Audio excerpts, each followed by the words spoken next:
Hello students, welcome to you my YouTube channel Drishyam D classes में आपका हार्दिक स्वागत है।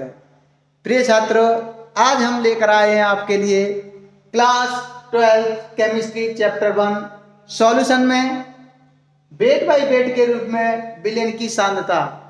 कहने का मतलब है जब विलेय पदार्थ तथा विलायक दोनों का द्रव्यमान में दिया गया हो तब उसकी हम सांद्रता को ज्ञात करते हैं।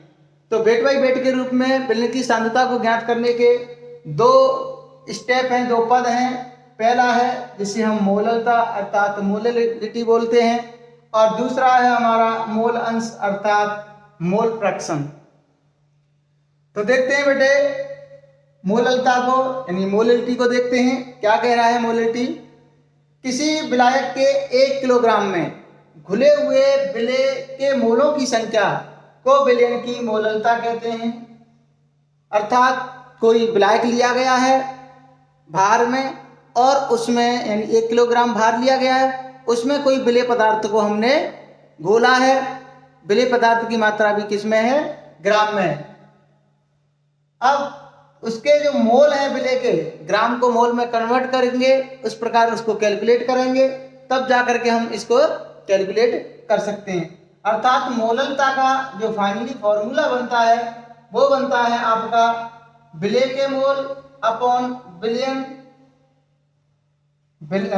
मोललता इक्वल टू होता है विलेय के मोलों की संख्या अपॉन विलायक का भार केजी में। यदि विलेय पदार्थ जो आपका विलायक है उसका भार केजी में दे करके ग्राम में दिया गया है तो हम ऊपर 1000 का गुणा कर देते हैं। इस प्रकार हम मोललता को समझ रहे हैं। तो मोललता ज्ञात करने का फॉर्मूला है m equal to number of moles upon solvent of mass of solvent in KG. यदि केजी में है तो कोई बात नहीं है, यदि केजी में नहीं है ग्राम में है तो ऊपर 1000 का क्या कर देते हैं? मल्टीप्लाई कर देते हैं। अब देखते हैं इस पर एक क्वेश्चन जिससे कि आसान हो जाएगा आपको मोललता समझना।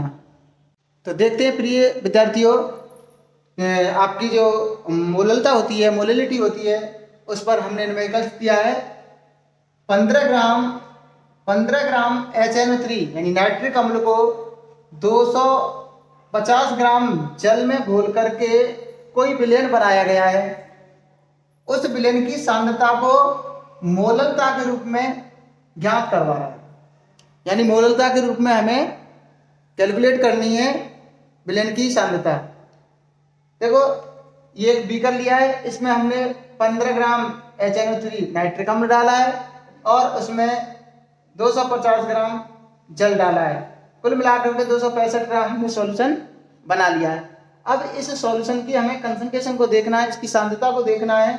तो देखते हैं जिसमें कम मात्रा में कौन है? HNO3 अर्थात ये सॉल्यूट है अर्थात विलेय है, और जो अधिक मात्रा में ये सॉल्वेंट है। तो विलेय अर्थात HNO3 का भार कितना दिया है? 15 ग्राम। विलायक अर्थात H2O का भार कितना दिया है? 250 ग्राम। अब हमारा जो मोललिटी है अर्थात मोललता है उसमें हम लेते हैं विलेय के मोल, लेकिन यहाँ वैल्यू किस में दी गई है? ग्राम में। तो सबसे पहले हम क्या करेंगे? ग्राम को मोल में कन्वर्ट करेंगे, अर्थात हम ग्राम को मोल में परिवर्तित करते हैं। तो मोल इक्वल टू होता है वेट अपॉन मॉलिक्यूलर वेट अर्थात भार अपॉन अणुभार।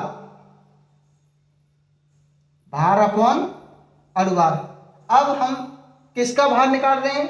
यानी विलेय का। अर्थात विलेय कौन है? Nitric acid. तो नाइट्रिक एसिड का भार कितना दिया है? 15 ग्राम अपॉन नाइट्रिक एसिड का अणुभार यानी मॉलिक्यूलर वेट कितना होता है? 63। अब 63 आपको निकालना है तो कैसे निकालेंगे? हाइड्रोजन का होता है 1 प्लस नाइट्रोजन का होता है 14 प्लस ऑक्सीजन का होता है 16, और कितने ऑक्सीजन है? 3। तो 3 से मल्टीप्लाई कर दो, यानी 16 3 जा कितने होंगे?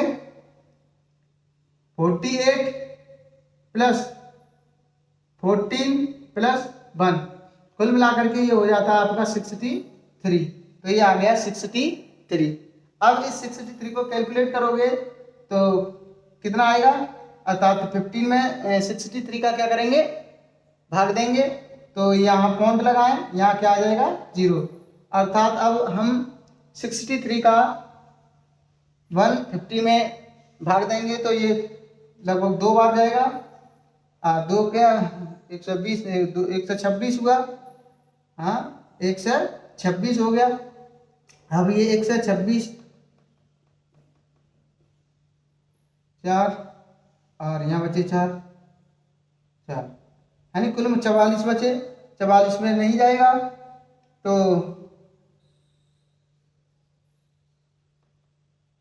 कितना हो जाएगा 444, और 444 का मतलब है 63 इंटू 8 से करें तो 8 3 24, 5 6 2 और 8 6 48 और 2 50। ये ज़्यादा हो गया, अर्थात ये 7 टाइम दें, 7 टाइम देंगे 7 3 21, 8 6 2 और 7 6 42 और 2 42 और 2 44। ये भी ज़्यादा हो रहा है, अर्थात 6 टाइम देंगे, ये चला जाएगा 6 टाइम। ठीक है, तो कुल मिलाकर के जो मोल्स आए वो कितने आ गए, 0.26 मोल। 0.26 मोल किसके, HNO3 के मोल आ गए। यहाँ पर हमने ग्राम को किस में कन्वर्ट कर लिया, मोल में कन्वर्ट कर लिया।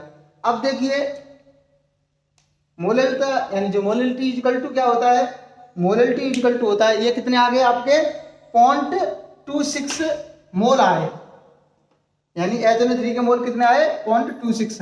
अब मोलैलिटी का फॉर्मूला यूज करिए कि विलेय के मोल अभी कितने आए थे 0.26 अपॉन विलाय का भार केजी में, लेकिन यहाँ पर किस में दिया गया है, ग्राम में। तो ग्राम में जब वैल्यू दी जाती है तो हम ऊपर क्या कर देते हैं, 1000 का मल्टीप्लाई कर देते हैं अपॉन 250। 250 से 1000 को काट दो, 4 टाइम कट जाएगा। ठीक है, अर्थात हम कर सकते हैं 0.26 इंटू 4, और ये क्या हो जाएगा, ये आ जाएगा आपका 624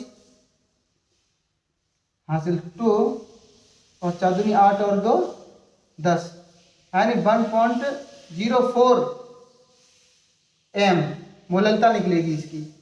तो मैं आशा करता हूँ आपकी समझ में आया होगा ये कि किस प्रकार इसकी मोलैलिटी ये आई है। ऐसे ही हम देखते हैं second step weight by weight का, जिसका नाम है मोल अंश।